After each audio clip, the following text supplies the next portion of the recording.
Pakistan stock exchange में कारोबारी हफ्ते के चौथे रोज जुमेरात को मार्केट में तेजी का रुझान देखा जा रहा है। PSX 100 इंडेक्स 120 पॉइंट्स के इजाफे के साथ 52,996 पॉइंट्स की सतह पर ट्रेड कर रहा है। आज सुबह से ही मार्केट में तेजी देखी जा रही है। सुबह से अब तक मजमूई तौर पर 281 कंपनियों के हिस्सों के भाव का कारोबार हुआ, जिसमें से 139 कंपनियों के हिस्सों के भाव में इजाफा, 134 कंपनियों के हिस्सों के भाव में कमी, जबकि 8 कंपनियों के हिस्सों के भाव में कोई रद्दोबदल वाक़ई नहीं हुआ। मार्केट माहिरीन का कहना है कि मार्केट में उतार चढ़ाव का सिलसिला आइंदा भी जारी रहेगा।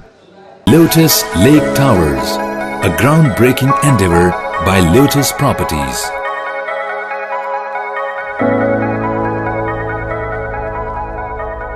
मुल्की, बैनुल-अक़वामी, समाजी, सियासी, तिजारती, सकाफती, तफरीही, मालूमाती और खेलों से जुड़ी हर छोटी बड़ी खबर का मरकज TNN TV।